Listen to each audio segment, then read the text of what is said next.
I'm joined here today by Marcy Burchfield. She's the VP of Economic Blueprint Institute at the Toronto Regional Board of Trade. Thank you for joining me today, Marcy. Yeah, thanks for the invitation, Al. So let's start at the top here. The Toronto Regional Board of Trade, what exactly do you do there?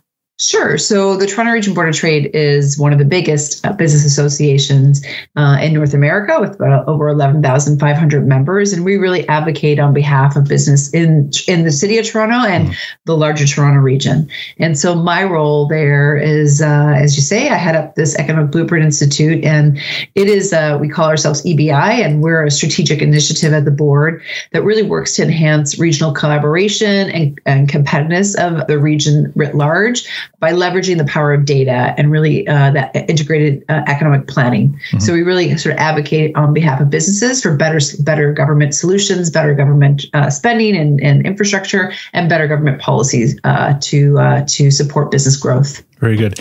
The 11,000 plus members, you say, they're basically business owners that make up your membership? Large, small, medium-sized businesses, yeah. What are your geographic boundaries? Is it just Toronto City proper, or is it kind of neighboring boroughs as well? So we added region in our name in 2013.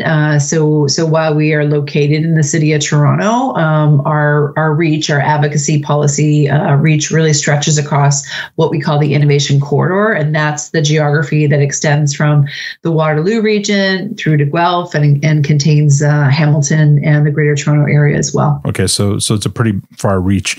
And then do you also work with neighboring boards of trades then? We do. That innovation corridor that I named, we have an innovation corridor business council. And so those are the largest chambers of commerce in that geography. So our that council is co-chaired by our CEO, Jan De Silva, and Waterloo's Ian McLean chamber as well. Let's talk about some of the projects the Board of Trade is working on. Can you talk to a few of those? Yeah. So when the pandemic hit, as you rightly know, it hit a lot of small businesses, particularly sort of consumer-facing businesses, really, really hard.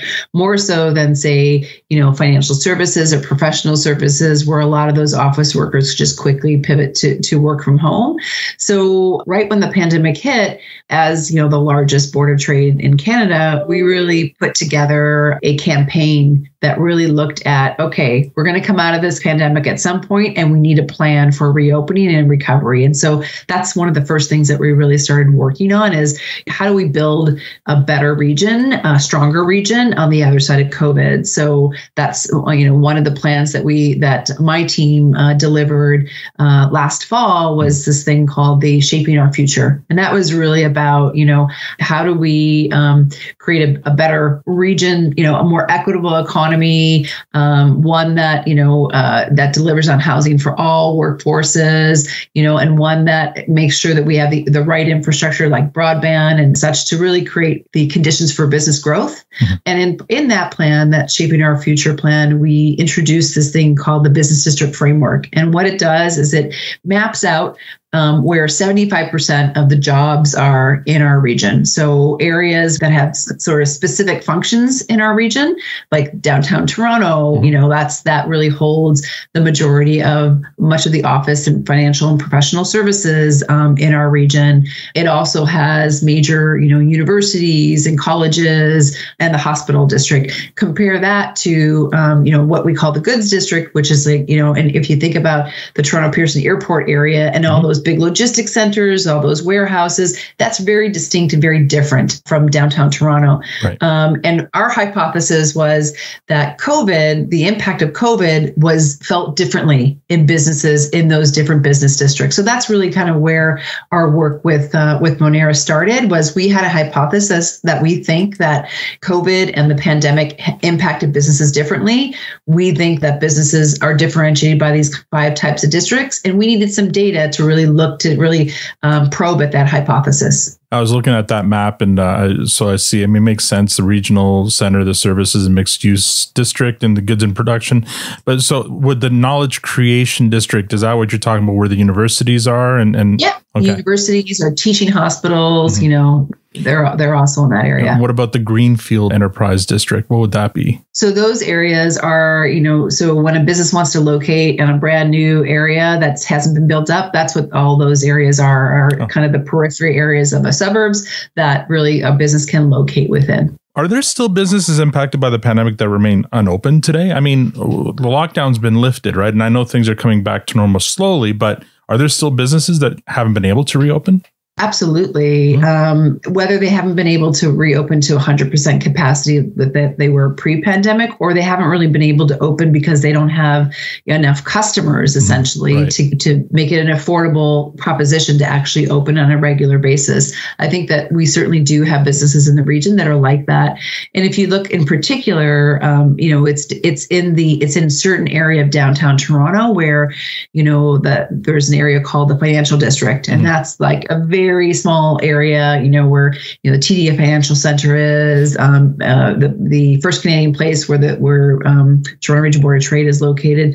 Those areas, 85% of the workforce in the Financial District was able to easily pivot to work from home. Right. And because conditions, public health conditions, we were lifted, as of June or so, we really have seen a slow recovery, the slowest recovery, I would say, of businesses in that particular area, consumer-facing businesses in that particular area, because they're all reliant on the daytime customers of those offices. So let's talk about some of your successes and perhaps how the consumer spending data provided by Moneris may have contributed to those successes. Well, so I think, we successfully proved our hypothesis that, these kind of 5 different active business districts definitely experienced COVID in a different way. So I mentioned like downtown Toronto. Downtown Toronto had about around 67% of their workforce was able to work from home when the first lockdown happened. But if you look at like the airport area and that goods district, you had the exact opposite, where 67% of the workforce actually had to be on site. Right. With that knowledge comes some government action. So when our findings came out, basically we were able to communicate that that difference to government, and it really did influence sort of the vaccine strategy, that it can't just be given at community centers, but we had to like bring in employers also as part of it. The other thing I think that we proved, that particularly with the Moneris data, we looked at the difference between in-person consumer spending and e-commerce. And so Moneris has kind of a unique data point that actually can substantiate, that differentiation of the type of consumer spending, partly because if you look at it from the business location point of view, right? So because we were able to differentiate those businesses that are kind of warehouses, you think about, the big merchants that have big warehouse footprints in areas in and around Toronto. That's where a lot of the kind of e-commerce transactions were being recorded. And it actually did show, because e-commerce tripled in Canada. Yeah. And of course, consumer spending, while it dipped in that district, it rebounded much quicker than in any of the other districts where people were not working and or living in that area as well. Before your partnership with Moneris, did you have that kind of a data on hand, or is this something new, a new tool for you guys? So we were able to differentiate what was like the kinds of businesses that were in these different areas, but we really didn't have the ability to look at real-time economic activity like consumer spending can tell you. Right. So that data point was absolutely paramount, confirming that hypothesis that, economic activity changed depending on what district your business was in. Were you able to also show the impact of, let's say, around these warehouses and factories, the impact there to the small businesses, let's say restaurants around the area, how they may have been impacted because people weren't able to come into work? Yeah. So I think we saw most of that kind of effect that you're describing in areas that have more offices, right? So the services in mixed use areas, the regional centers, and certainly the metropolitan center or downtown Toronto, with the absence of those office workers, those daytime customers are also absent. So absolutely, it had devastating effects on the restaurants, because Moneris has a unique data point that breaks the consumer spending down by retail, by services, services and by travel and entertainment. And, what we saw was travel and entertainment, so restaurants being one of them, was the last of those kind of consumer spending types to really rebound back as public health measures lifted. Mm-hmm. So what are some of the challenges you're still facing in this recovery? Well, it doesn't seem like the pandemic's just over yet, No, I know. Right? So the Board of Trade I talked about, kind of like how we galvanized and convened certain stakeholders, to really look at recovery.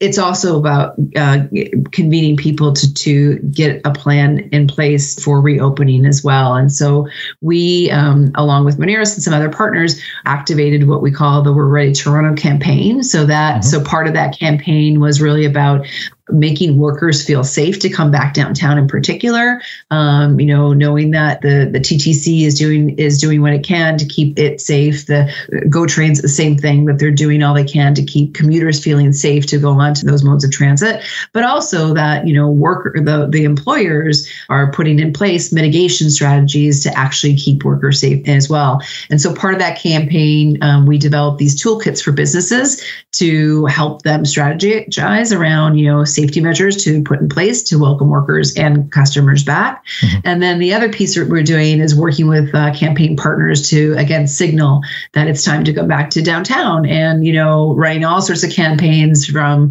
partnering with Destination Toronto, the Never Have I Ever, to get people to do things in the downtown that they haven't done in the past, right? Mm-hmm. Partnering with, other folks like Ritual to have, employers bring food in, as part of welcoming back their office workers. Mm-hmm. So doing creative things like that to really, make people feel safe to come back in the downtown area in particular. And then the other piece to that is really about being a leader. Right. Mm-hmm. Being a leader to bring office workers back. City of Toronto announced that it was going to bring its workers back in early January, hoping that still maintains, even though we've got this variant. But I think, that's really what's needed to help those small businesses. There's over like 17,000 mm-hmm. in the broader downtown Toronto, 2,500 in particular, just in the financial district. So, these businesses are reliant on office workers to come back and spend their money there. All right. So, you've touched on it a bit, but what does the future of the Toronto Regional Board of Trade look like? What are you looking forward to?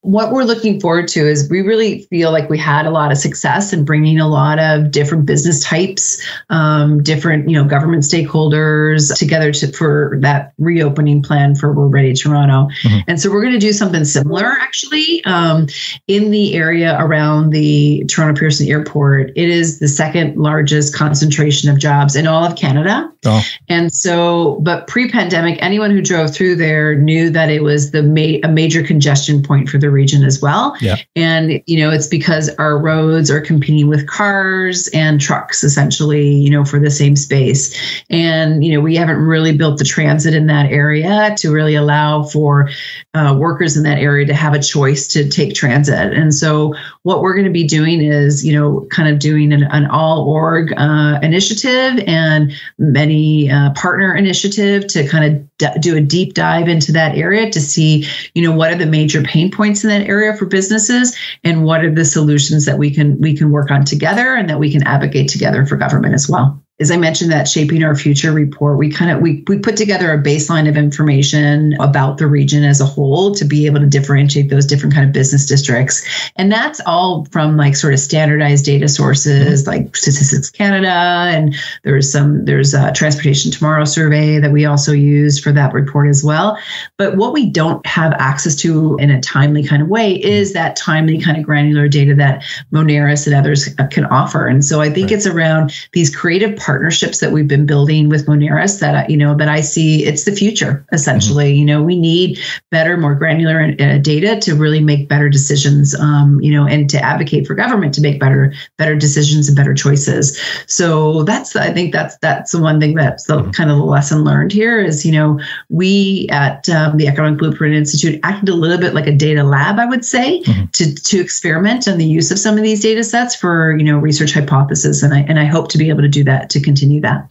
I mean, would you say, I think you have said it, that the input you're giving to the government is influencing some of these transit plans even? Yeah. And I mean, the data that Moneris is providing you, among with others, is helping you with that influence, making those informed decisions. Absolutely. I think I mentioned to other colleagues that, one of the first charts that we presented to this committee that we brought together for the financial district and the reopening plans there, Mayor Tory from the city of Toronto sits on it. And, when we showed that, the chart of the drop in consumer spending for all 5 business districts and then the rebound for most of them, with the exception of the downtown Toronto, his eyes went, he just went straight into his computer to sort of look more closely at it. Right. And, and others on the call said, hey, I'd never seen this data before. So it's really using this stuff to influence decision-making. And I think we've been successful at that. Well, good data tells a story, right? And that's right. So can you give an example of how the data provided by Moneris' data services team was used in this initiative? One of the things that we were able to develop with the Moneris data was not just the kind of point in time